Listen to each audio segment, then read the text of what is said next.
Olá, turma. Espero que estejam todos bem.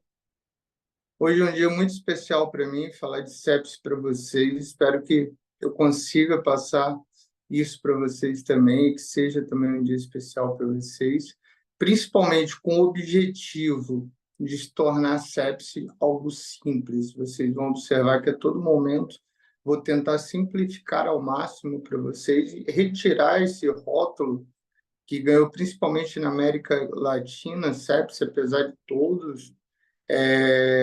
o esforço do ILAS em simplificar a sepsis. Então, vocês vão observar que sepsis muitas vezes é mal diagnosticada ou mal tratada, e por isso se trata da patologia que hoje causa maior mortalidade no UTI. Então, acabou esse negócio que sepsis é difícil, sepsis é um bicho de sete cabeças, tá? Onde vocês vão sempre pensar em sepsis, independente da área de vocês. Profissional de saúde, todos os profissionais de saúde, equipe multidisciplinar que eu tanto amo, por favor, observar que o paciente possui sinais de sepse ou o paciente está diferente do que ontem, com algum sinal infeccioso, abra um protocolo sepse. Vocês vão salvar muitas vidas e vocês vão mudar muitos desfechos. Tá? Então, por favor, qualquer que seja o profissional pode ir uma vez no mês na UTI. Fonoaudiólogo, o odontólogo, como pode estar lá todos os dias. Abra um protocolo sepsis. Alex, não possuo protocolo sepsis no meu hospital, na minha instituição. Vocês são responsáveis do mesmo conhecimento que eu estou passando para vocês, passarem para o restante da equipe multidisciplinar e passarem também para os pacientes e para os familiares.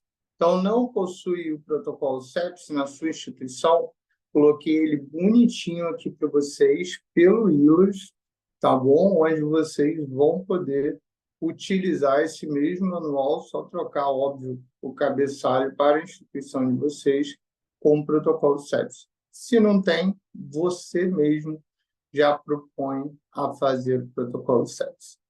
Um recado para todos, hoje eu publiquei um artigo sobre sepsis no LinkedIn, tá bom?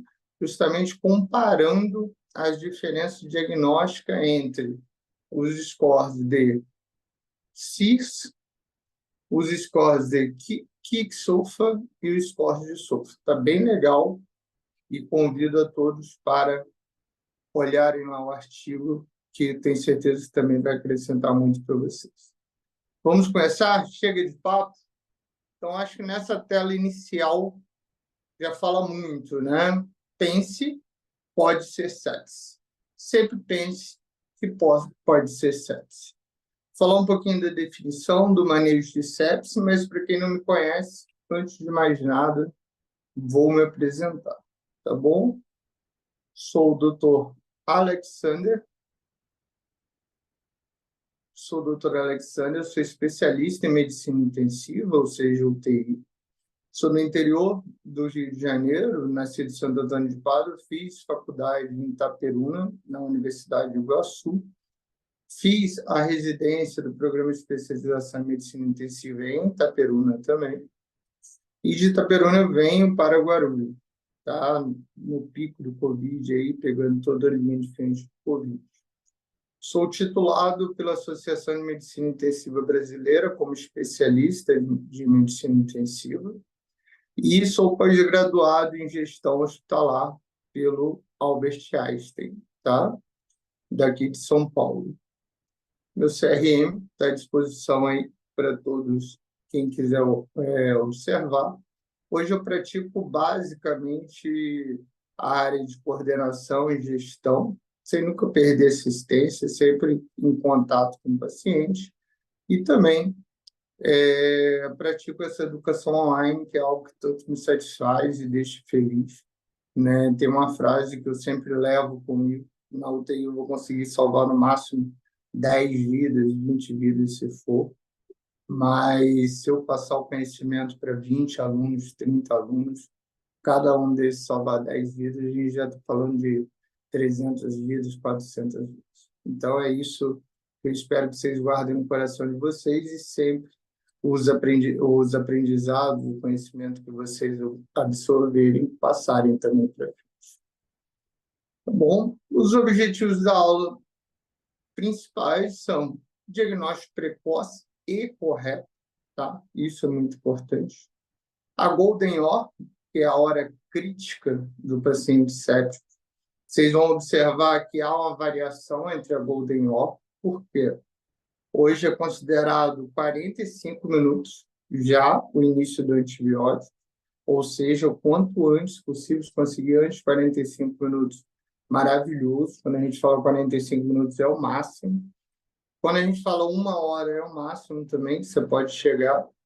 Mas, por exemplo, se tiver um posto de saúde, abrir o protocolo sepsis, você não possui antibiótico, qual que é a Golden Hour?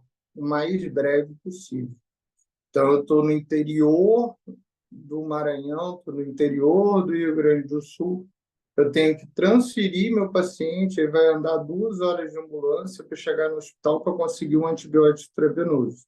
Essa é a Golden Hour. Não deixem de fazer. O paciente chegou para vocês transferido de outra instituição, ou ele chegou da rua ou do posto de saúde, independente do tempo, sempre considerem, quando não há informação, que não foi feito o protocolo sepsis. Iniciem o protocolo sepsis. E vou passar para vocês um pouquinho das atualizações para o manejo de sepsis que eu aprendi no Fórum Sepsis, no 20º Fórum Sepsis, pelo Willas, tá? 20 anos de Fórum Sepsis. O Willas faz um excelente trabalho em relação a isso, mas ainda temos muito a evoluir, porque ainda é a patologia que mais mata no UTI. Definição de sepse. Definição de sepse é bem simples, é para vocês ficarem na cabeça com isso. Quem tem aí sua canetinha azul, sua canetinha vermelha, sua canetinha rosa, gosta do marca-texto, é hora de anotar. Sepse é uma disfunção orgânica, ou seja, obrigatoriamente tem que ter disfunção orgânica, ameaçadora à vida e causada por uma resposta desregulada do corpo à infecção. Então, sepse é uma disfunção orgânica, então tem que ter disfunção orgânica, ameaçadora à vida. O que significa isso? Não existe sepse leve, moderada ou grave, ela é sempre grave, ela é sempre ameaçadora à vida. Quando há uma desregulação entre a resposta do organismo e a infecção, ou seja, existe uma desregulação entre condutor e veículo, existe uma desregulação entre passageiro e veículo, tá bom? O que é uma disfunção orgânica? Uma disfunção orgânica é qualquer disfunção que atinja órgãos nobres. Os principais órgãos nobres que nós consideramos são quais? Coração e cérebro. Porém, temos que lembrar que o fígado é um órgão nobre, o pâncreas é um órgão nobre, os rins são órgãos nobres, os pulmões são órgãos nobres. Então, quando você apresenta disfunção nesses órgãos, você já considera que o paciente possui uma disfunção orgânica. É o que popularmente as pessoas falam de infecção generalizada, né? Ou seja, você está com a sepse urinária, você pode desenvolver o rebaixamento do nível de consciência.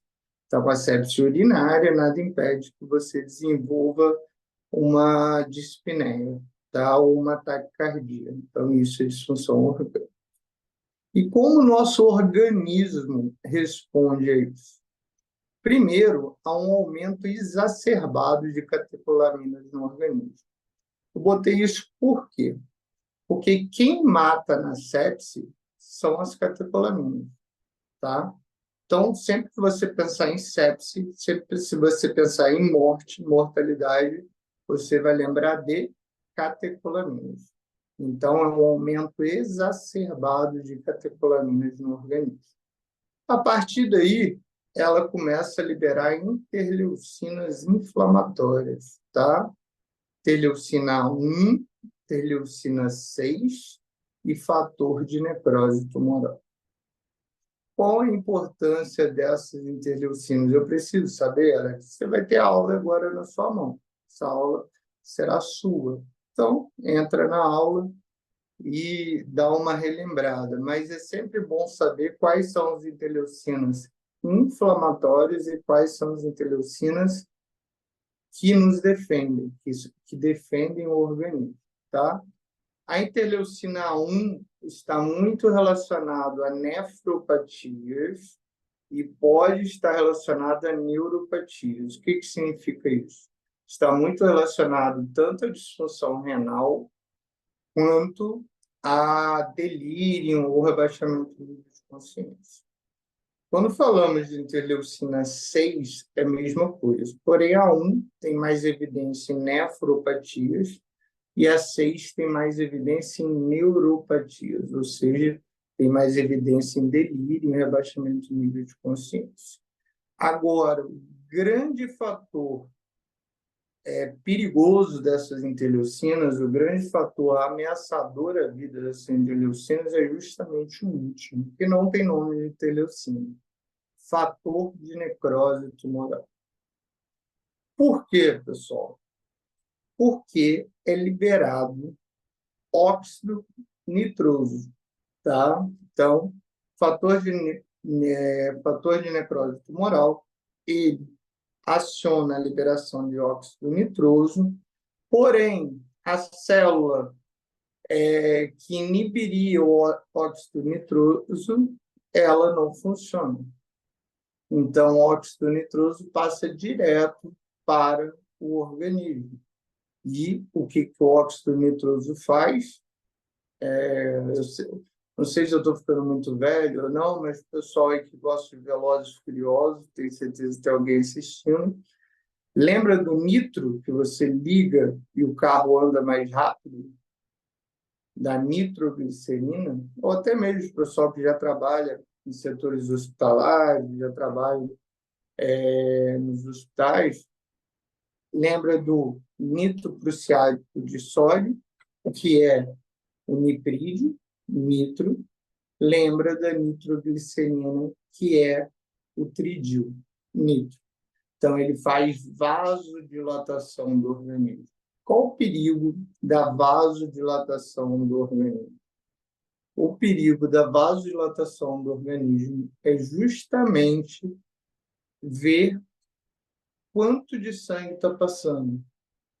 Por quê? Se eu tenho uma borracha que está passando determinados litros cúbicos de água em determinado diâmetro, é uma coisa. Só que se eu abro esse diâmetro, se eu abro essa borracha, aquele nível, a velocidade dele vai reduzir, não vai? Então, com as nossas veias e artérias é a mesma coisa. Se eu abro a veia e abro a artéria, quando passa o sangue, eu estou vasodilatado, o sangue vai passar muito mais devagar, tá? Então, o sangue passando devagar, ele não consegue chegar da mesma forma a todo o organismo. Lembrando que, principalmente, coração e cérebro são os que mais sofrem com a falta da oxigenação ocasionada pelo sangue. Então, vasodilatação, fator de necrose tumoral, isso reduz o quê?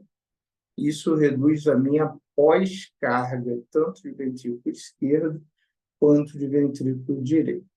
Lembrando que tudo que eu estou falando acontece até o terceiro dia, que é a fase hiperdinâmica da sepse.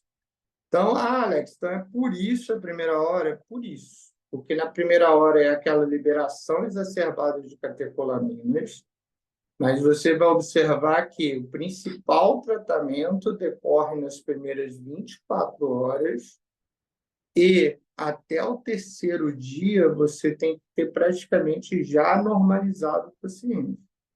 Quando eu falo normalizado, curado o paciente.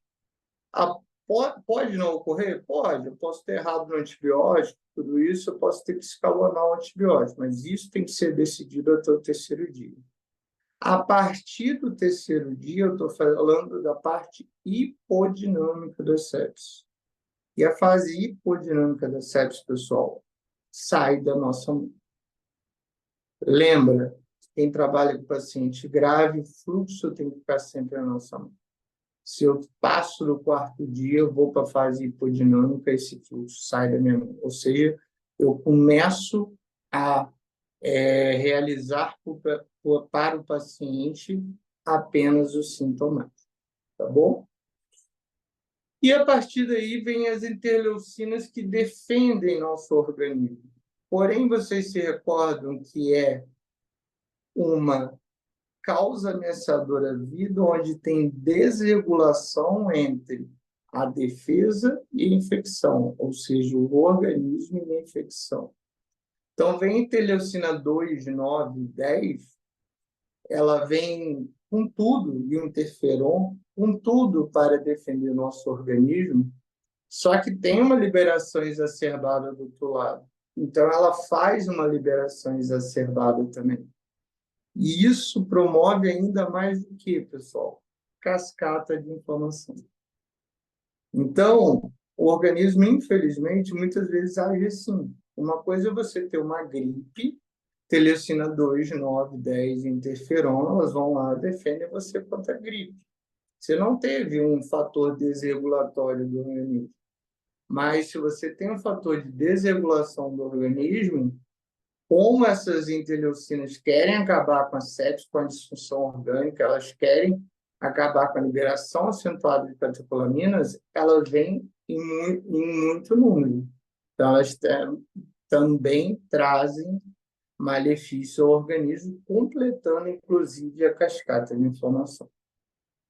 Beleza? Não preciso decorar isso tudo que eu acabei de falar da fisiopatologia, eu gostaria só que pelo menos vocês ouvissem. A aula, como eu falei, está disponível para vocês, pega e dá uma relembrada, até mesmo pelas interleucinas, e saber por quê, tá? O que inibe a interleucina 1 e 6, pessoal? Apesar de não entrar no protocolo sepse, mas muito tempo nós utilizamos. Tiamina e vitamina C, tá? Tiamina e vitamina C, ela inibe muito causas de inflamação por interleucina 1 e por interleucina 6. Isso quer dizer o quê? Pacientes estáveis, que você não consegue controlar. Esse paciente evoluiu com delírio, esse paciente evolui com hiperlactatemia, mesmo após todas as ações, não tem mudança em desfecho, morbidade ou mortalidade, mas é interessante. Opa, a câmera caiu aqui, já voltou. Não sei que vocês pensaram que eu tivesse caído. Então, é muito importante pensar na tiamina e na vitamina 6. Ela inibe o fator de cascata inflamatória, ou seja, ela inibe a desidrogenase, virar piruvato desidrogenase, primeiro a vitamina C, e a tiamina evita piruvato desidrogenase virar lactato. Tá? Então, essa é a importância. Mas não muda de desfecho, morbidade e mortalidade, mas você pode, por exemplo, mudar o tempo de internação do paciente, melhorar também o quadro de rebaixamento de nível de consciência do paciente. Coloquei epidemiologia, pessoal, principalmente para destacar o quê? Para destacar para vocês que a sepse é responsável por 11 milhões de mortes no mundo. Então, eu falei no início, a sepse é muito fácil, é muito simples. Porém, ela tem que ser pensada, tem que ser diagnosticada corretamente, principalmente o tratamento tem que ser precoce. Vocês já ouviram eu falando da fase hiperdinâmica anteriormente, né? E pior do que isso, no Brasil são registrados cerca de 400 mil casos de sepse em pacientes adultos, tá? 240 mil morrem por ano. Por isso, a sepse é a patologia que mais mata em unidade de terapia intensiva, tá? Há também o erro de identificação, porque, querendo ou não, o paciente geralmente infecta com um longo período de internação e acaba tudo virando sepse. Mas a sepse em si também ela mata, é a que mais mata, mesmo com essas considerações. Existem alguns pacientes que morrem mais e outros morrem menos, tá? Por quê? Pacientes com patologias prévias, pacientes imunossuprimidos, obviamente, eles vão responder menos à antibiótico terapia. Então, assim, eles vão morrer mais. Quais são as principais comorbidades que ocasionam essas mortes? Comorbidades prévias, pessoal. 25,7% são os depriossídicos, depois vem os diabéticos, os pacientes já têm insuficiência cardíaca, os pacientes neoplásicos são um grupo seletivo, onde morre muito por sepsis, é um paciente que chega para você já muito graves, renais crônicos, aqueles que tomam imunossupressores, tá? E por aí vai. Então, quando vocês observarem essas patologias, vocês sempre pensam que esse paciente poderá e há de ficar mais grave. Diagnóstico. Diagnóstico parece um negócio impossível, né, pessoal? Eu até bebi uma água aqui. Esse diagnóstico parece algo impossível na sepse. Você pega aquele protocolo todo e abre, tudo isso. Mas não.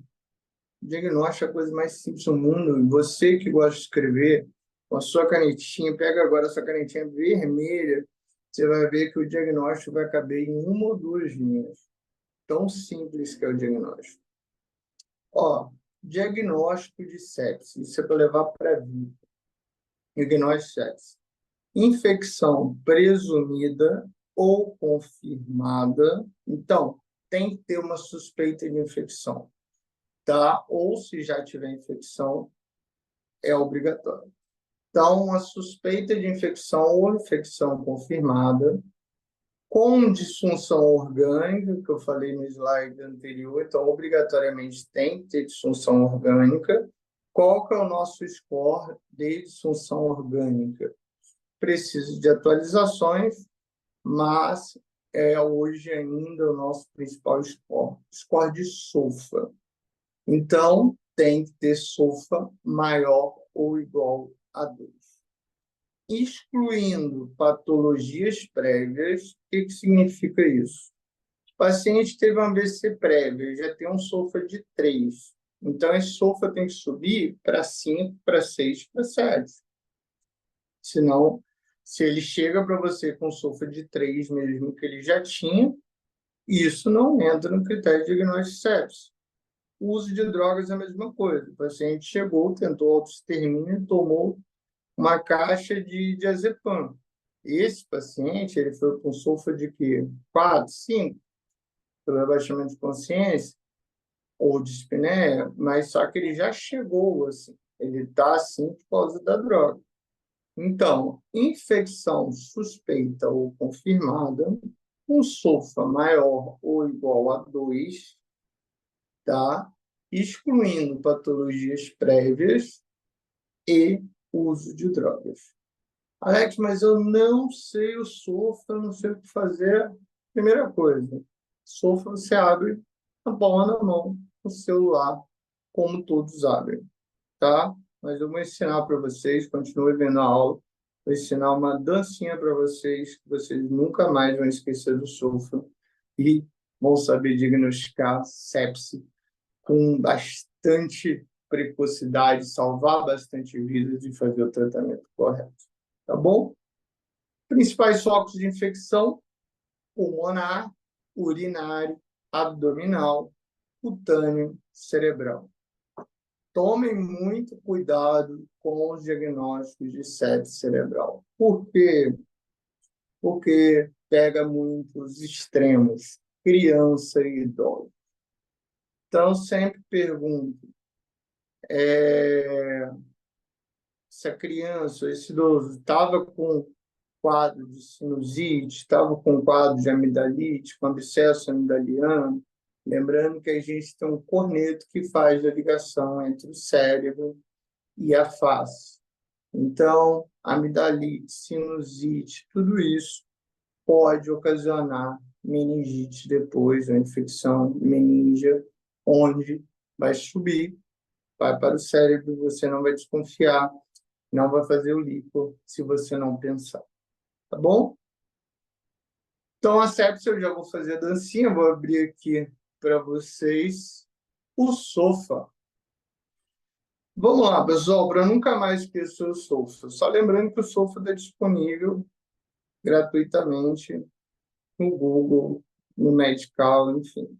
Na palma da mão vocês conseguem ver o sofá. Mas, eu quero diagnosticar já olhando o paciente, tem que ser assim mesmo, tem que ser medular. Então, o sofá guia da forma que nós fomos formados.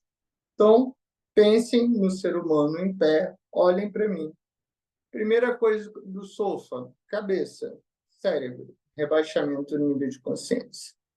Segunda coisa do sofá, coração, bradicardia, ameaçadora à vida, ou seja, em uso de dopamina, ou necessidade de noradrenalina. Então, bradicardia ameaçadora à vida. Pulmão, dispneia, taquidispneia, falta de ar. Então, PF abaixo de 400. Então, estou seguindo, ó, cabeça, coração, pulmão. Depois, fígado, bilirrubinas maior do que 1, você considera também um ponto de sofá como disfunção orgânica. Lembrando que somente o fato do paciente ter o fígado prédio saudável e ele chegar com bilirrubina maior do que 1 é fator independente de mortalidade. Depois nós vamos para o pâncreas. Plaquetopenia abaixo de 150.000, também um ponto. Rim, nós consideramos o cardíaco no rim. Então, o paciente piorou 0,3 de creatinina, ou o paciente crônico aumentou 1,5 vezes, ou apresentou ligúria ou anúria, que é uma redução do débito urinário, considerem também como um ponto de sofá. Então, 0,3 de creatinina, paciente saudável, 1,5 vezes no paciente crônico, ou redução no débito urinário. Então, só lembrar do ser humano. Cabeça, rebaixamento nível de consciência. Coração, bradicardia ameaçadora à vida ou pressão ameaçadora à vida. Pulmão, falta de ar, dispneia, PF abaixo de 400. Fígado, bilirrubina acima de 1. Pâncreas, plaquetas abaixo de 150.000. Rim, creatinina com aumento de 0,3 em paciente saudável, ou 1,5 vezes em paciente crônico, ou redução do débito urinário, ou anúria, quando zero o débito urinário. Falei bastante do protocolo sepsia anteriormente, tá? O protocolo sepsia funciona assim, pessoal. Vou repetir para isso, é muito importante. Primeiro, tem que ser cultural no hospital de vocês. Tem que ter a cultura de abrir o protocolo sepsia. Segundo, toda equipe multidisciplinar, toda equipe de profissionais de saúde podem abrir protocolo sepsia. O que significa isso? Você pediu um nutrólogo, que ele vai lá avaliar as dietas uma vez por semana para avaliar o paciente. O nutrólogo foi, viu o paciente de uma forma, está vendo o paciente de outra forma. Viu que o paciente abaixou o nível de consciência, está com falta de ar, reduziu a deglutição, que é considerado abaixamento do nível de consciência, ou ele está com edema muito grande, pergunta à enfermagem sobre a urina, o paciente parou de urinar, ele vai e abre o protocolo sepsis. Passa para o enfermeiro passa para o médico. Fonoaudiólogo, mesma coisa. Viu o paciente ontem, viu o paciente hoje, mudou completamente. Você precisa necessariamente saber os pontos do sofá, você precisa saber exatamente se o paciente tem infecção presumida confirmada ou não. Não. Você tem que ver que o paciente mudou e está apresentando alguma disfunção orgânica. Abra o protocolo sepsis, você vai salvar muitas vidas, mudar desfecho, mudar a mortalidade. Não abrir o protocolo sepsis por vergonha, porque não queria ou que tinha dúvidas, que vai acontecer? O paciente vai morrer, porque não foi feito diagnóstico precoce, não foi feito tratamento precoce. Então, protocolo sepsis e responsabilidade, todos os profissionais de saúde do hospital. Ah, Alex, já abriu o protocolo sepsis, não era sepsis. Beleza, maravilhoso. O médico avaliou, não é sepsis, vou ver o que é, tá? Isso não tem problema. É melhor abrir o paciente não ter sepsis do que não abrir o paciente morrer. Tá? Então, se vocês colocarem isso como cultura no hospital de vocês, vocês vão salvar muitas vidas, mudar de desfecho e alterar a mortalidade. Sempre pense, o paciente alterou a forma basal dele, a forma normal dele, pode ser sepsis, tá?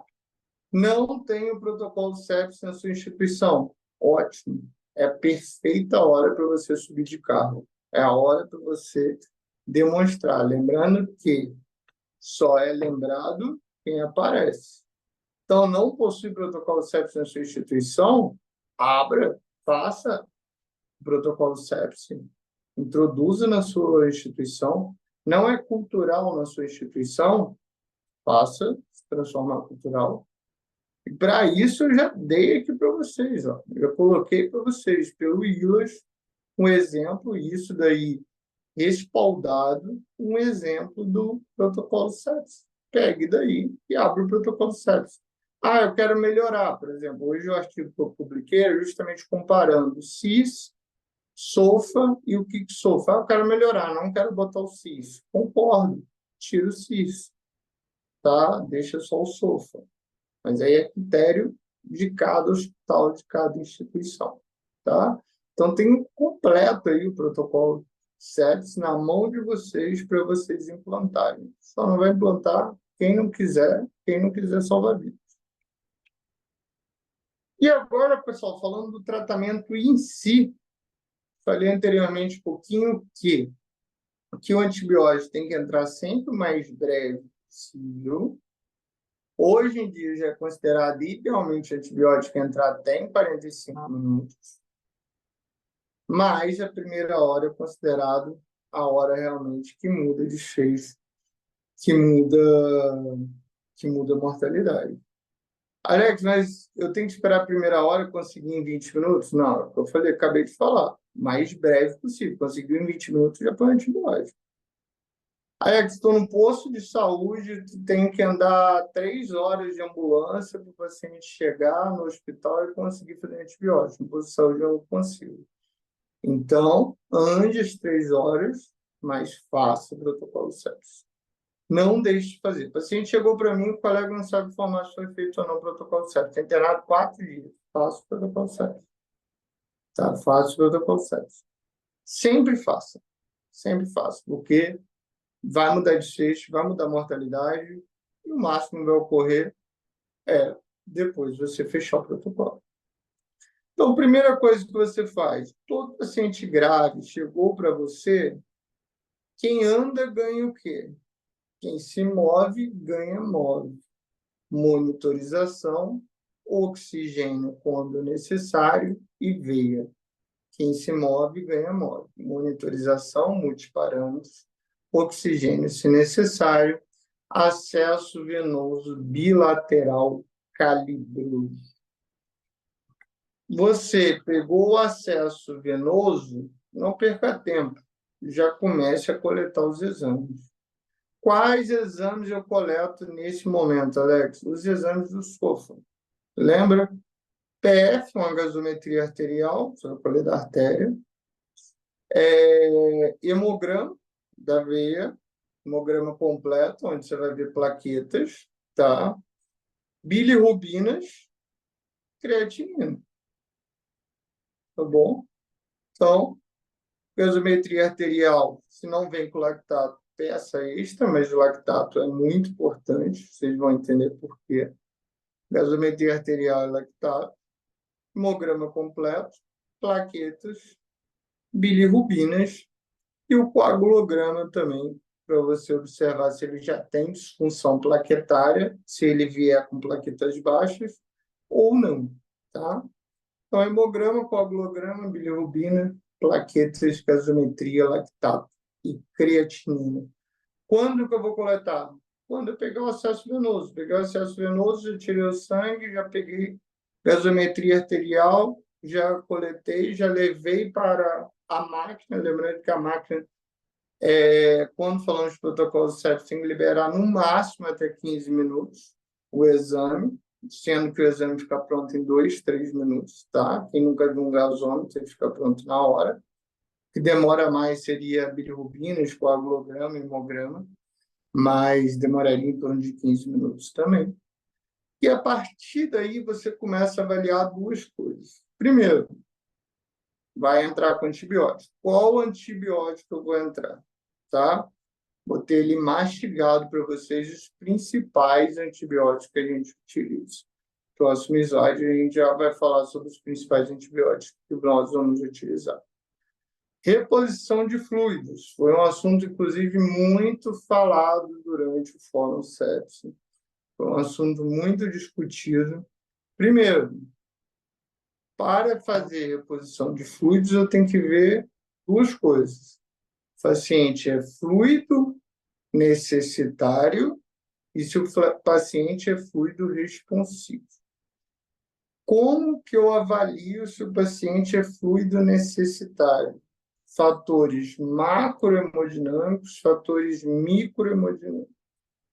Macrohemodinâmicos, eu estou falando de quê? Pressão de pulso, PAS, pressão arterial sistólica, menos PAD, pressão arterial diastólica. Se for menor do que 30, eu penso em estenose aórtica, em primeiro lugar, e, em segundo lugar, hipervolemia. Se for maior do que 60, ou seja, se eu tiver uma pressão 200 por 100, eu tenho uma pressão de pulso de 100. Então, é maior do que 60. Primeiro diagnóstico, eu tenho que descartar insuficiência aórtica. Segundo diagnóstico, hipovolemia. Então, pode ser um sinal indireto. Gap de CO2. Você pegou lá a sua gasometria arterial, pediu para fazer uma gasometria venosa. Gap de CO2 maior do que 8 pode ser um sinal indireto de hipovolemia.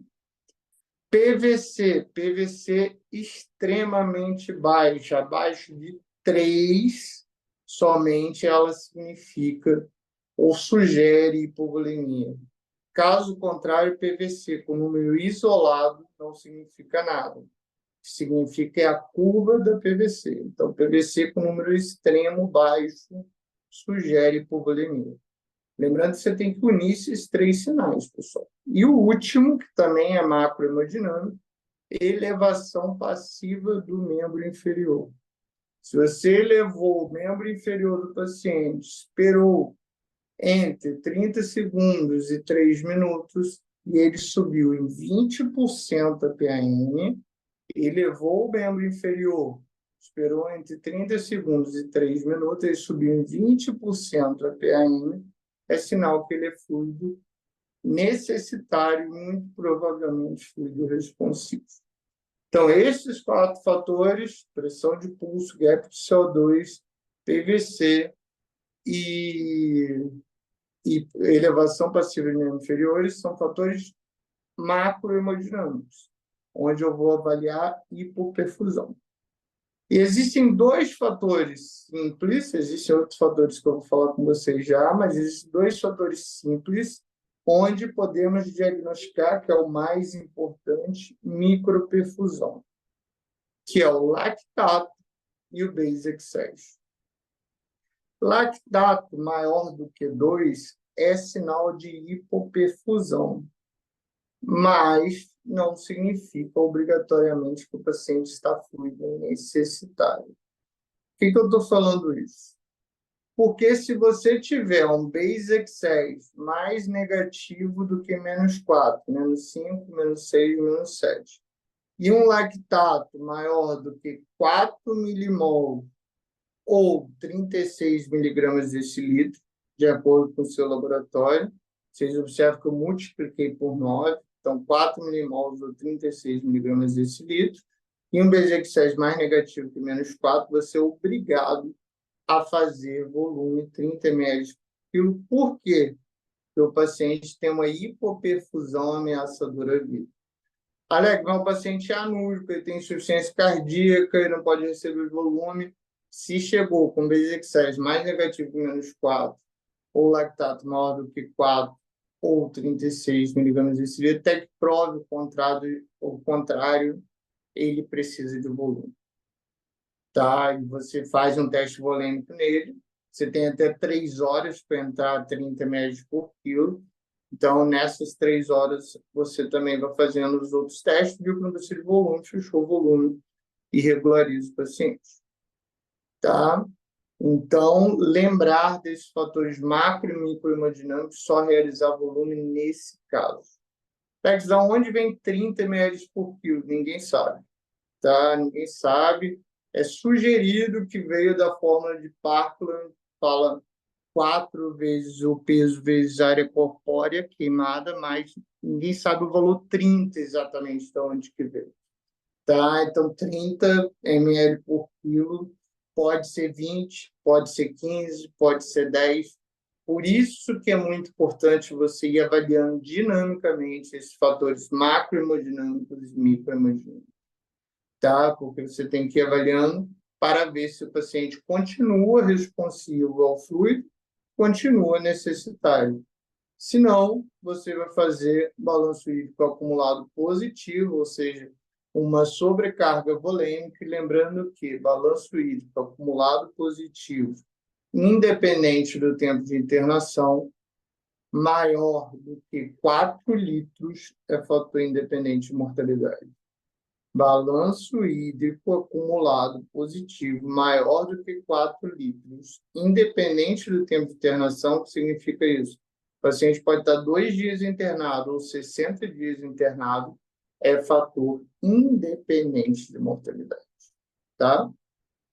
Então, nessa primeira hora, quem se move ganha move, monitorização, oxigênio se necessário, veio acesso venoso calibroso em membro superior, pegou o acesso, já coletou os exames de sangue, hemograma com plaquetas, coagulograma, bilirrubina, creatinina, gasometria arterial com lactato, se possível, coleta uma gasometria venosa também. Eu falei para vocês, pessoal, que eu coloquei bem mastigado para vocês, o que fala o Ehlers hoje? Ehlers hoje fala que o antibiótico de escolha, de preferência, é monoterapia, tá? De preferência monoterapia, e deve ser escolhido de acordo com o paciente, ou seja, se individualiza para o paciente, ou você escolhe pelo foco. Idealmente, tá?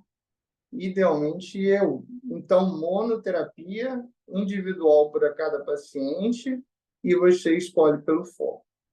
Quando ele fala individual para cada paciente, ele está falando exatamente disso daqui, ó. Paciente com alto risco de resistência, internação prévia menor do que 90 dias, pacientes imunossuprimidos. Quais são eles? Lembra daquela tabelinha que eu mostrei para vocês, que são os que mais morrem com comorbidades prévias? DPOcíticos, diabéticos, neoplásicos, quem toma imunossupressor. Tá? Então, esses são pacientes imunossuprimidos. Usuários de dispositivos invasivos e próteses, obviamente que aumenta a resistência. Por exemplo, paciente tem hiperplasia prostática, ele usa uma sonda urinária, ele tem maior risco de resistência. Tem uma prótese total de quadril, de fêmur, tem uma prótese total de joelho, ele tem maior chance de resistência.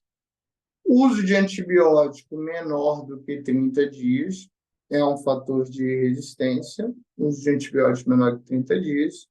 E o que não está aí, pessoal, é internação recente. O que é considerado internação recente? Internação menor do que 1 semana. Tá? Então, a internação prévia menor do que 90 dias ou recente menor do que 1 semana. Pacientes imunossuprimidos, quais são os que mais morrem? DPOcítico, diabético, neoplásico. e quem toma imunossupressor, usuários de dispositivos invasivos, previamente, e uso de antibiótico menor que 30 dias. Obviamente que eu não estou falando da senhorinha que toma nitrofurantoína. Aumenta a resistência, sim, tá? Não pense que não aumenta. Mas, né, não aumenta a resistência para você ir para um carbapenem, por exemplo. Você pensa uma resistência mínima. Se o paciente não possuir nenhum desses critérios de gravidade, você entra com o quê, pessoal? Amoxicilina com clavulanato, bom clavulin, vai pegar os três principais focos: urinário, pulmonar e cutâneo, tá? Amoxicilina com clavulanato, 875, 125, 12 horas, 7 dias, mandou para casa. Para os outros focos, sempre quando escolhemos antibiótico hospitalar, escolhemos ceftriaxona. O que muda? Muda em dois casos. No cerebral, você vai dobrar a dose do ceftriaxona. Em vez de ser 1 grama de 12 em 12 horas, você vai colocar 2 gramas de 12 em 12 horas. E quando falamos de foco abdominal, pessoal, foco fechado é horrível. Por quê? Porque as bactérias estão ali, ó. Estão ali fazendo anaerobiose, estão ali se multiplicando. Então, você tem que pensar nesse anaerobiótico. Então, você entra com ceftriaxona associado a metronidazol. Tá? Isso é só um exemplo para vocês. Posso entrar com ceftazidima, Alex? Posso. Posso entrar com sulbactam? Posso. Posso entrar com cefepima? Posso. Posso entrar com pipitazo? Pode. O que você não pode é oferecer ao paciente o risco de você não pegar o germe. Estou na dúvida, antibiótico mais forte depois de escalão, tá? Nunca fiquem na dúvida. Ah, não, tenho certeza que é uma infecção leve e tudo, essa disfunção orgânica dele eu vou melhorar. Raro, você tem que bater muito no peito para isso. Já vou botar amoxicilina e clavulanato para casa. Lembrando que principalmente, eu botei amoxicilina e clavulanato aí, por quê? O paciente controlou o lactato, melhorou a disfunção orgânica, mais rápido positivo, você já reconheceu a bactéria, mais rápido possível você transiciona de IV para VO. Então, se ele está com ceftriaxona e metro, e veio um E. coli sensível a tudo, já transiciona para amoxicilina e clavulanato. Tá bom? Lembrando que mudou o tempo de antibiótico, pessoal, mudou o tempo de antibiótico. Não é mais todas as infecções 7 a 10 dias. Existem algumas infecções, como dermatites crônicas por imunossupressão, endocardite, meningite, que você pode utilizar mais do que 14 dias, principalmente 21 dias. Mas no restante das outras infecções, de forma aguda, você utiliza o antibiótico de 3 a 5 dias. Vocês vão ver que eu vou falar, durante a aula, sobre marcadores inflamatórios. Hoje, qual a importância do marcador inflamatório? Qual o principal marcador inflamatório, pessoal? Você vai avaliar a curva do lactato, e você vai avaliar a procalcitonina. Procalcitonina chegou para você abaixo de 0,25, pode ser vírus ou pode ser fungo? Pode, mas você nem inicia um antibiótico. Procalcitonina reduziu mais de 50% durante a internação, retira o antibiótico. Procalcitonina está subindo, olha para o paciente. Se não estiver melhorando, escalona o antibiótico. Beleza? Primeira hora era mais difícil, passou. Agora vamos para o meio, para o final da aula. Terceira hora. Única coisa que eu tenho que saber: o paciente é fluido responsivo e fluido necessitário ou não, caso ele seja você tem que ter realizado a reposição volêmica 30 ml por quilo até a terceira hora, tá? 2 itens que fazem parte da microperfusão e obrigatoriamente você tem que fazer reposição volêmica se o paciente chegar para você. Base mais negativo que -4 ou lactato acima de 4 milimols ou 36 miligramas decilitro. Sexta hora, e lembrando que a nossa corrida na sepse, eu falei isso algumas vezes já, nossa corrida na sepse é primeira hora, primeiro dia, terceiro dia, onde você vai curar o paciente. E um marcador específico você vai lutar desde o início, o lactato. Então, na sexta hora, você tem que ter reduzido seu lactato inicial em 50%. Se você não reduziu, repense o que está faltando. Está faltando um pouquinho de volume? Ou botei volume demais? O antibiótico não foi adequado? Esse paciente tem uma disfunção cardíaca associada ou tem outro tipo, tem uma disfunção renal associada? Por que esse paciente não reduziu o lactato? Porque você deve ter essa corrida atrás do lactato. 12ª hora, como eu venho falando, corrida atrás do lactato e nessas primeiras horas até a 24ª hora e depois até o terceiro dia. 12ª hora, você tem que ter normalizado o lactato. Não normalizou, reavalia o paciente todo e observa se está precisando de alguma coisa, se tem que trocar alguma coisa do paciente, se o paciente tem alguma disfunção orgânica nova ou apresentou algum sinal ou sintoma novo. 24ª hora, tem que ter normalizado o lactato e apresentado algum tipo de melhora da disfunção orgânica. Obviamente, tem disfunções orgânicas que vão demorar muito para melhorar. Por exemplo, disfunção renal, muitas vezes o paciente demora realmente a melhorar, até porque creatinina é um marcador tardio, mas tem que melhorar um pouco. Você fez a reposição volêmica, o paciente estava com ureia de 150, creatinina de 3, com débito urinário de 300, ele tem que ter melhorado o débito urinário, reduzido a ureia, reduzindo um pouquinho de creatinina.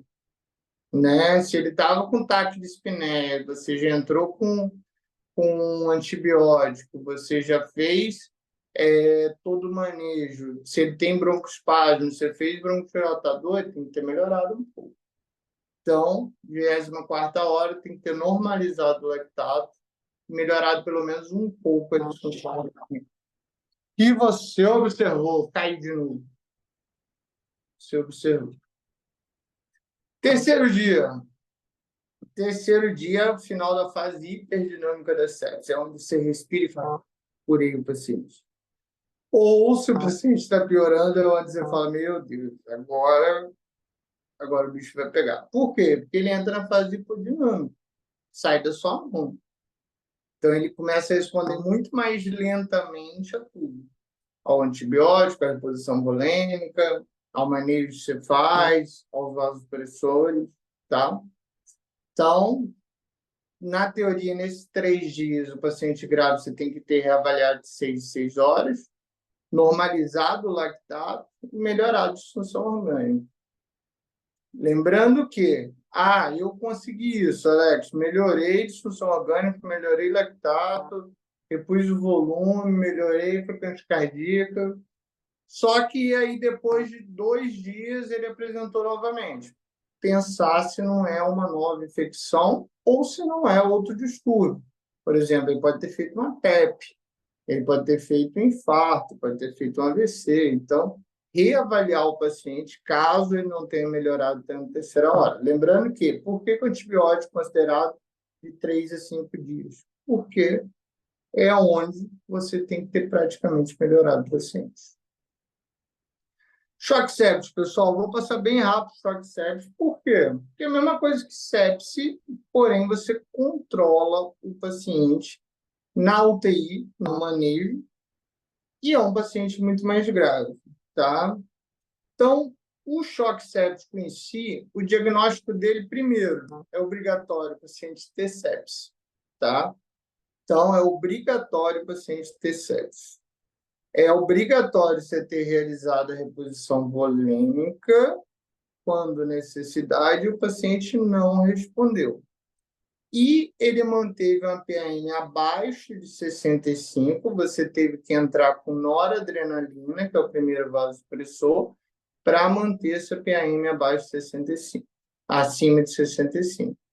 E a grande pegadinha, pessoal, pegadinha de prova, pegadinha de concurso de residência, obrigatoriamente tem que ter lactato maior do que 2 milimols ou 18 miligramas decilitro. Então, o choque séptico, para ser choque séptico, tem que ter o lactato maior do que 2 milimols ou 18 miligramas decilitro. O que significa isso, pessoal? O que significa o lactato? Lembra de microperfusão? Quando acima de 2 significa hipoperfusão. Choque igual o quê, pessoal? Choque é igual a hipotensão? Não. Por favor.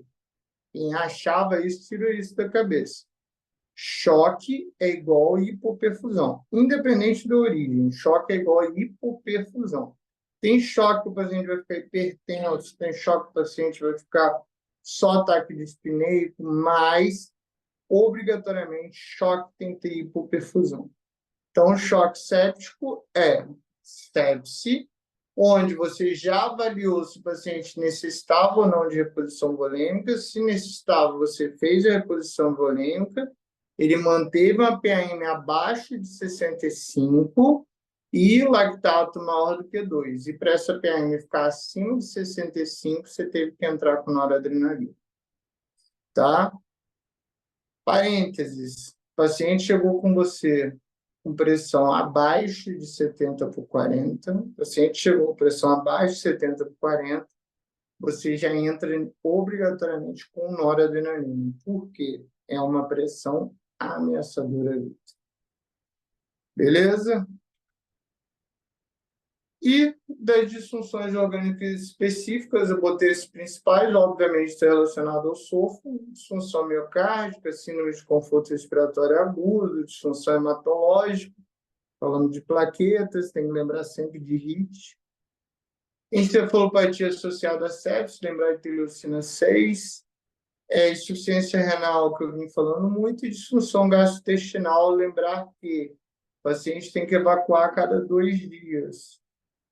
Tá? Então, não é normal, infelizmente, a gente ainda vê isso, o paciente ficar 7 dias no UTI sem evacuar. Lembra que, imagina você ficar 7 dias sem evacuar. Só que, liga essa chave na sua cabeça. O paciente evacuava normal, não tem nada gastrointestinal. Do nada, ele parou de evacuar, teve distensão abdominal, evoluiu com quadro séptico novamente. Lembrar de uma bactériazinha bem ruim, Clostridium, tá? Clostridium difficile. Ela geralmente é ocasionada justamente pelo uso de antibiótico exacerbado, tá? Durante a vida e em pacientes graves e imunossuprimidos. Beleza, pessoal? Então, acabamos aqui agora rapidinho, prometo para vocês. A parte mais difícil acabou, agora é mais uma conversa e passar um pouquinho para vocês o que eu aprendi no 20º Fórum Internacional de Sepsis.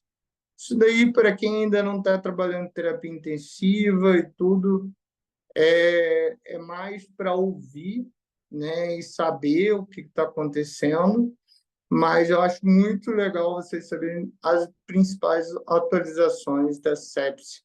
Temos de 2023 e 2024, fresquinho para vocês, tá bom?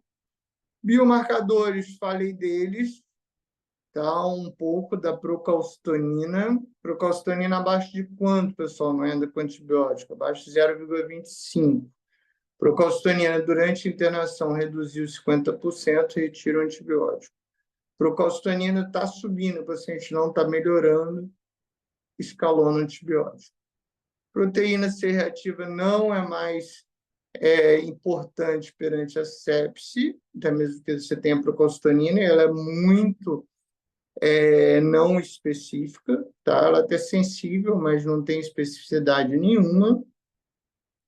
E os marcadores inflamatórios, o importante é você observar a curva dele, tá?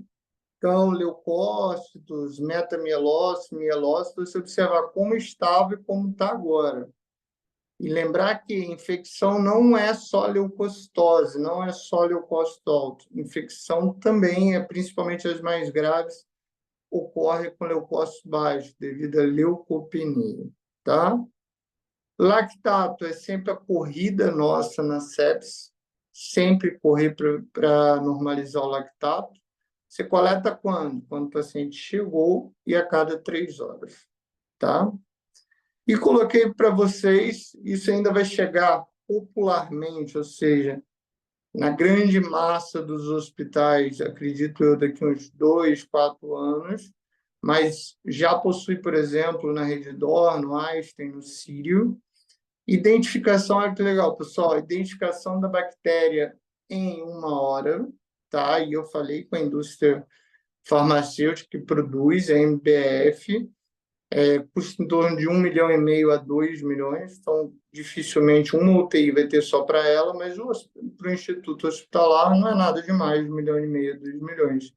Falando da saúde como um todo, até mesmo que vai reduzir o uso de antibióticos, tempo de internação, morbidade, mortalidade. Então, isso é muito importante, isso já está em uso no Brasil, deve chegar para a grande massa para os hospitais aí a 2 a 4 anos. Ou seja, já identifica o GRAM, você já sabe se é GRAM positivo ou GRAM negativo em 1 hora. E também possui o mais avançado pela MBF, onde ele faz todo o painel viral, ou seja, ele faz toda a imunomodulação. Ele já descobre vírus, bactéria ou fungos em até 1 hora. Tá? Vírus, bactéria e fungos, todo o painel viral, bacteriano e fúngico do paciente em 1 hora. Ou seja, estamos falando da primeira hora de sepsia exatamente com o antibiótico necessário para o paciente. Isso é maravilhoso, pessoal. Isso aí é de outro mundo. Quem tiver a oportunidade de utilizar vai entender o que eu estou falando. Isso muda tudo. Se eu falei que é a corrida na sepsis da fase hiperdinâmica lá na primeira hora, depois, no primeiro dia, que você tem que ter normalizado o paciente, e no máximo até o terceiro dia, se você já entra com o antibiótico correto antes da primeira hora ou na primeira hora, você já, pelo menos, fica tranquilo, já estou fazendo o tratamento correto. Se o paciente apresentar alguma coisa nova, já tô realizando o antibiótico que cobre a bactéria. Então, isso foi muito legal, principalmente os 3 últimos itens aí. Falei direto com a indústria farmacêutica, são muito disponíveis, muito bons, já presentes nos grandes hospitais brasileiros. Uso de vasopressores mudou pouca coisa, mas mudou. Noradrenalina continua sendo o primeiro. E o que mudou é que nós iniciávamos, primeiro, a corticoterapia acima de 0,25 microgramas por minuto de nora, ou seja, hidrocortisona. Porém, agora a gente já inicia o segundo vasopressor, que é a vasopressina. Então, primeiro é a noradrenalina, era e continua sendo. O segundo é a vasopressina. E o corticoide, que sensibiliza receptores alfa, você inicia o corticoide junto com a vasopressina em 0,25 microgramas por minuto. Como era antes? Hidrocortisona em 0,25 microgramas por minuto. Não melhorou, nora subiu a 0,6 microgramas por minuto, aí que entrava com vasopressina.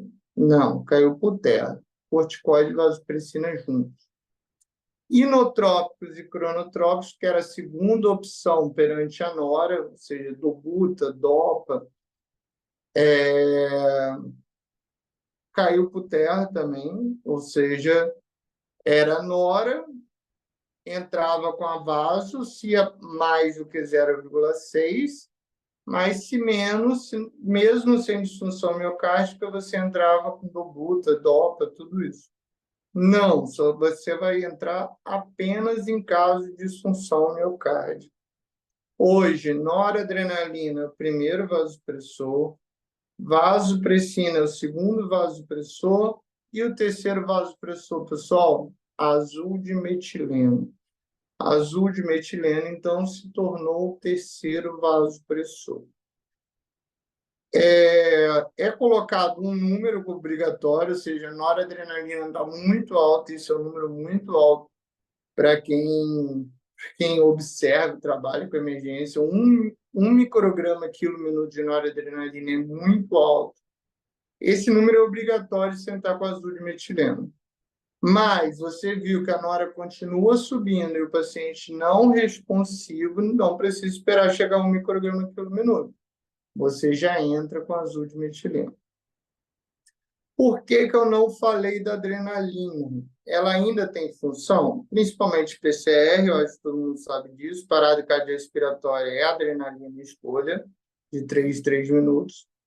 Porém, a adrenalina, a função dela é quando não tem noradrenalina, ou vasopressina, ou azul de metileno. Aí entra com a adrenalina.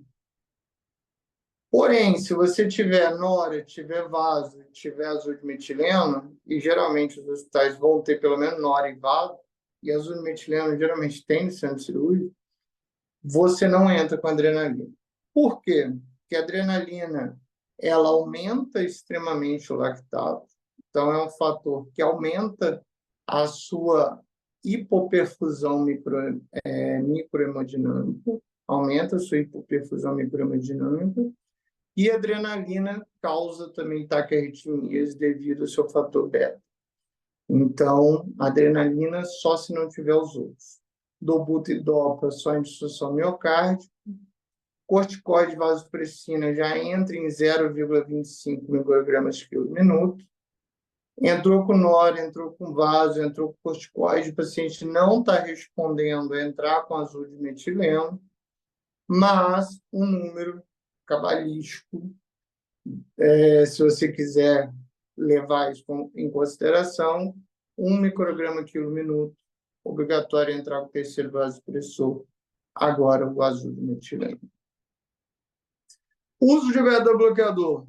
Eu ouço isso desde a época que eu estava na graduação, que eu era estagiário de terapia intensiva. Quando eu virei residente de terapia intensiva, eu era um grande entusiasta, a partir também do meu chefe, que era um grande entusiasta, do beta-bloqueador na sepsis. E faz todo sentido, pessoal. Vê se vocês não concordam comigo.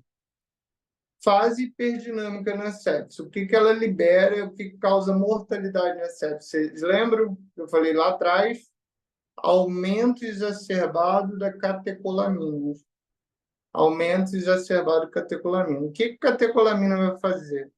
Vai aumentar a frequência cardíaca, vai reduzir volemia, reduzindo a pós-carga, e ela vai ocasionar as outras disfunções, principalmente disfunção miocárdica e cerebral. Então, nosso pensamento para o uso de beta-bloqueador era qual? Que foi até 2022. Ela vai reduzir a tempestade simpática, ou seja, a tempestade de catecolaminas, reduzindo a frequência cardíaca, aumentando a pós-carga, porque reduz a pós-carga com a vasodilatação. Com beta-bloqueador, você reduz contratilidade. Então, o sangue, mesmo estando vasodilatado e correndo mais devagar, se você reduz contratilidade, ele ia chegar no tempo certo. Né? Obviamente, tinha que ser um beta-bloqueador seletivo, que não baixasse a pressão, ou seja, não alterasse a pressão, que a noradrenalina não mexesse. Era o Smolol de escolha, tá? Que é o breve bloco, o Smolol de escolha. Porém, foi observado que beta-bloqueador só teria algum tipo de evidência em pacientes totalmente estáveis e mesmo assim que você fizesse a avaliação de contratilidade cardíaca e elastância nesse paciente. Tá? O uso do Smolol. Só que já sabíamos que o Smolol reduz um pouco da pressão arterial. Apesar de pouco, reduz um pouco. Então, foi comparado a uma droga que também vem da minha graduação, mas nunca foi comprovado, que era o Limbidiol. O Limbidiol tem uma meia-vida mais curta, de 30 minutos, tá? Só que mesmo o Limbidiol foi considerado pior que o Smolorn, com maior mortalidade. Foi, inclusive, paralisado o estudo. E o Smolol só para pacientes totalmente estáveis, sem alterações de contratilidade ou elastância. O que importava para a gente realmente, que era tempestade simpática, aqueles pacientes graves, que entrava nora, tudo isso contraindicado o Smolol, porque aumentou mortalidade. Então, beta-bloqueador na sepse hoje não possui indicação específica. Alex, mas eu posso utilizar? Pode. Se tiver uma disfunção miocárdica comprovada ou disfunção orgânica, pode utilizar. Reposição de fluidos, já falei bastante, mas eu gostaria de frisar algumas coisas com vocês. Primeiro, reposição volêmica, pessoal. Primeira escolha é cristalóide balanceado, tá? Cristalóide balanceado. Quais são os cristalóides balanceados? Ringer lactato, plasma light, normosol. Havia uma expectativa que o plasma light e o normosol causasse menos malefícios que o Ringer lactato. Não, pelos estudos não há mudança de desfecho, de morbidade ou mortalidade, tá? Ringer lactato é muito mais barato que plasma light e normosol no Brasil, então não tem indicação de plasma light e normosol, a não ser que lembrar que o Ringer lactato tem um cloro elevado e pode ocasionar acidose hiperclorêmica. Ele pode ocasionar um sódio mais elevado, uma hipernatremia. Então, nesses casos, você utilizaria pacientes com hipernatremia grave ou acidose hiperclorêmica, plasma light no rumossol. Caso contrário, pela reposição volêmica em si, Ringer lactato, plasma light, normossol não tem mudança de desfecho, morbidade e mortalidade, por ter menor custo efetivo, o Ringer lactato é escolha, pelo menos na América do Sul, tá? Soro glicosado e soro fisiológico são utilizados principalmente em reposição. Por que principalmente? Soro glicosado tem uma indicação e soro fisiológico uma indicação, a não ser reposição e diluições, tá, pessoal? Diluições, usa lá o sorinho fisiológico e o sorinho glicosado. Existe uma indicação para cada um. Do soro glicosado, quando o paciente tem jejum, ainda não está no período de entrar com parenteral, mas não está conseguindo entrar com enteral. Seria exatamente aqueles 3 dias da sepse. Para você bater uma meta calórica mínima, pode manter o sorinho glicosado. E para pacientes neuropatas, seria a única indicação de soro fisiológico para reposição. Então, soro fisiológico e soro glicosado servem para reposição, no caso de glicose no soro glicosado, de sódio no soro fisiológico, e diluições. Uma indicação para o glicosado e uma indicação para o fisiológico. Glicosado, bater meta calórica mínima quando não tem condições de dieta interal e não está na hora da dieta parenteral. Então, bater meta calórica mínima. Soro fisiológico, na reposição volêmica, só tem uma indicação, paciente neuropata.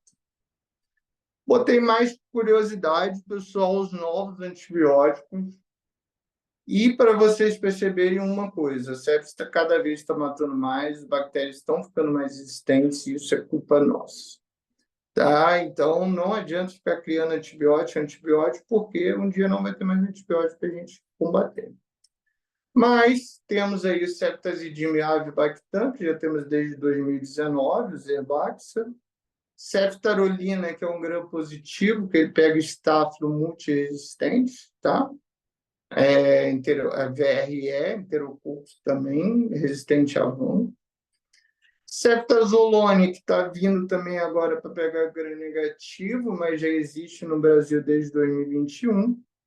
Mas fiz questão de colocar um que está chegando com tudo, que ainda não existe no Brasil, mas provavelmente vai ser o grande antibiótico de escolha. Espero que não, espero que a gente se conscientize e abre mais protocolos sérios, faça mais prevenção, lave mais a mão, tenha menos resistência bacteriana, mas infelizmente o que estamos vendo é justamente o contrário. E não era para ser, né? Com a informação, hoje todo mundo tem informação, era para reduzir, mas está aumentando. Sepsis está matando cada vez mais, bactéria está ficando cada vez mais resistente.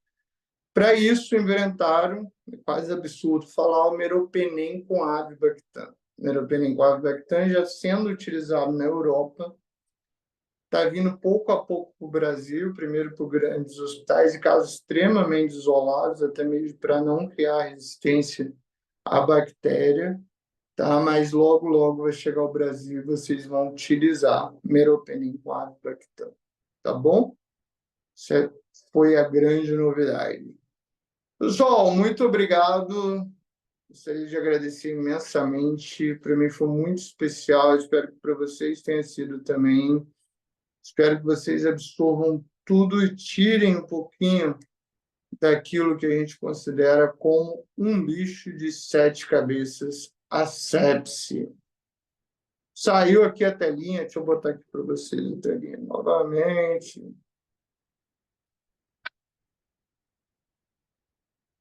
E o computador parou. Voltou o computador. Deixa eu botar aqui para vocês, rapidamente. Sei que vocês estão loucos para terminar a aula. Mas eu não poderia deixar de falar, até porque mesmo não seria ético da minha parte. Referências bibliográficas. E caiu pela terceira vez, só para finalizar a aula. Referências bibliográficas. Foi o ILAS de 2024, 20º ano do Fórum Internacional do ILAS 2024, Survive Sepsis 2022, Sepsis 3, tá? A terceira edição do livro de sepsis que lançou esse ano, em 2024, tá? Tem tudo que eu acabei de falar, todas as atualizações. Possui como autores Flávia Machado, Luciano Azevedo, Bruno Bessen, Fernando. Então, é o mais novo livro de sepsis, lançado em 2024, Survive Sepsis 2022, e o ILAS 2024. Pessoal, então é isso. O paciente mudou o basal dele, não estava daquele jeito. O paciente evoluiu com abaixamento do nível de consciência. O paciente evoluiu com dispneia súbita, disfunção miocárdica, pense em sepsis. O grande caso clínico que eu gostaria que vocês pensassem é: paciente não está falando, paciente tem patologias prévias ou tenta autoextermínio, lembrar do SOFA, que você vai ter que adicionar 2 pontos a mais do SOFA já existente. Lembrar daqueles pacientes que mais morrem, depressíticos, diabéticos, imunossuprimidos, neoplásicos. E lembrar dos antibióticos que a gente mais utiliza, ceftriaxona principalmente, para os focos, cerebral 2 gramas de 12 em 12, abdominal, e incluir a social metronidazol. É isso. Espero que vocês tenham absorvido tudo. Qualquer dúvida, podem me mandar nas minhas redes sociais, seja no Instagram, no TikTok, seja no LinkedIn. Coloquei aí o Instagram para vocês, @Dr. Alexander Santiago. Meu telefone aí, 11 97 115 5479. Quem quiser mandar o WhatsApp, quem quiser falar sobre outros assuntos, outras matérias. Quem já está no grupo aí de sepsis, se tiver alguma dúvida, o grupo vai permanecer, e se tiver atualizações, informações novas, vou mandar para o grupo. Quem quiser me mandar alguma coisa, artigo, perguntas ou receber alguma coisa, só mandar por e-mail mendesantiago@yahoo.com.br. Lembrando que, nesse exato minuto, essa aula será compartilhada com vocês e nunca mais vocês perderão essas informações. Tá bom? Fiquem com Deus. Obrigado por tudo, obrigado pela presença e até a próxima.